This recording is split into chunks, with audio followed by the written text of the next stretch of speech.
Oke, video kali ini fokusnya aku akan membahas tentang studi kasusnya Toba. Sebelumnya disclaimer on dulu, karena ini bukan rekomendasi jual atau beli ya, bukan rekomendasi beli ya. Jadi gini, kenapa kok aku bikin video ini untuk tujuannya untuk kita bisa saling sama-sama belajar di tentang menyambungkan benang merah lah, connecting the red dots gitu ya. Nah, Eh, mungkin sebagian orang kan kalian tahu loh, kok ini kan Toba kan tak kasih tak kasihkan di WL umum. Iya, tak kasihkan di WL umum. Tapi kan kalian tidak tahu why-nya kenapa saya suruh hold dan segala macam itu. Why-nya saya entry itu kan kalian juga nggak ngerti gitu kan. Ya. Nah, satu yang aku mau bahas adalah kenapa kok Toba ini eh, saya rekom dan saya punya story di belakangnya. Yang pertama adalah ini. Danantara mau fokus di proyek EBT demi target emisi nol bersih. Ya. Nah, setahu saya ya, Tobah itu kan arahnya ke waste management. Ya. Nah, waste management itu nanti dijadikan salah satu sumber EBT untuk apa listrik gitu ya, untuk kedepannya gitu ya. Nah, terus satu lagi sebenarnya, apa yang membuat saya itu kayak sangat yakin dengan Toba itu di luar masalah Danantara itu kita juga harus tahu ya bahwa Pandu Syahrir itu uh, dan Toba gini ya.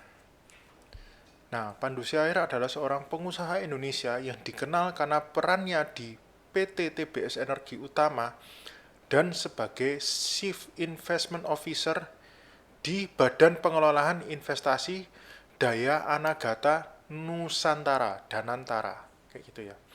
Jadi dua ini saya sambungkan. Antara apa? Antara, oke, kita cek dulu kembali lagi ke berita ini, yaitu Danantara, EBT, ya, dan EBT itu salah satunya di fokus bisnisnya Toba nanti ke arah sana, dan nyambungnya adalah ke seperti tadi EBT itu Toba, Danantara itu CIO-nya juga si Pak Pandu Syahrir. Jadi saya rasa saya cuma bisa connecting the red dots-nya di sini gitu.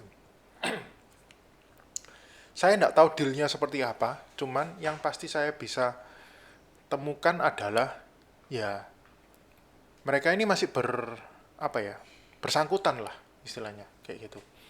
Tapi kalau deal detailnya saya nggak ngerti. Jadi saya hanya mengandalkan news satu. Yang kedua, saya juga mengandalkan chart.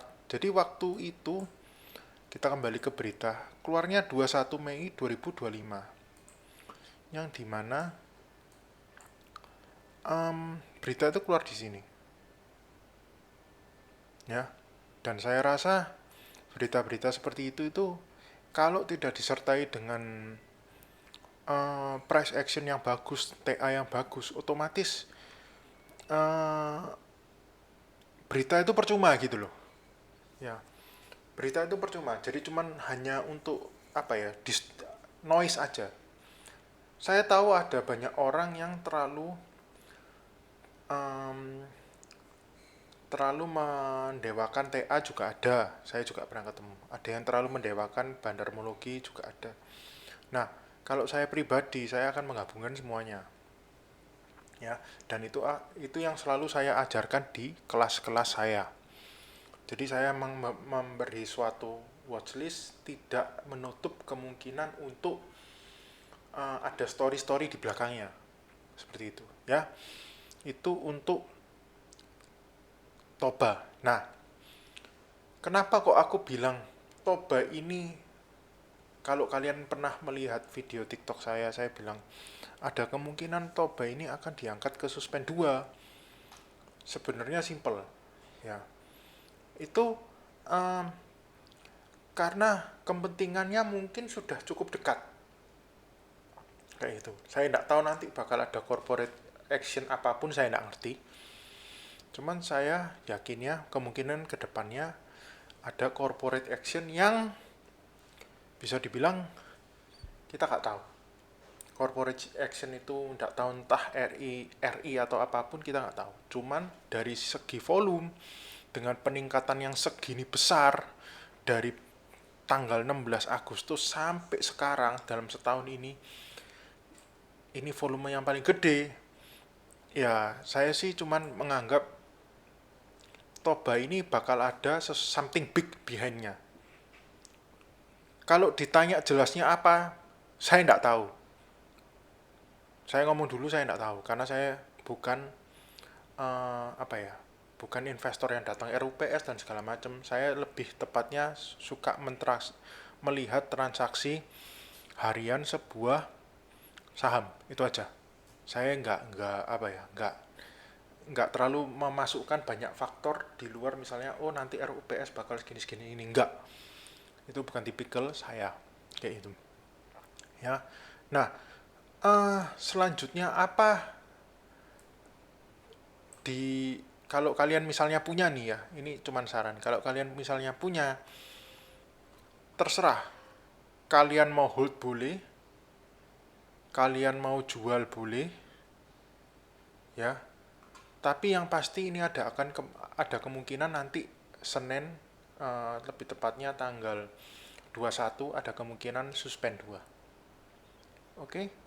Video ini semoga bisa untuk menjadikan bahan pembelajaran ke depan, ya. Jadi nanti kalau misalnya kalian ketemu emiten sesuatu, ya kalian nanti silahkan cari informasi sendiri lah, ya. Misalnya ini kenapa kok naik dan segala macam. Oke. See you in my next video.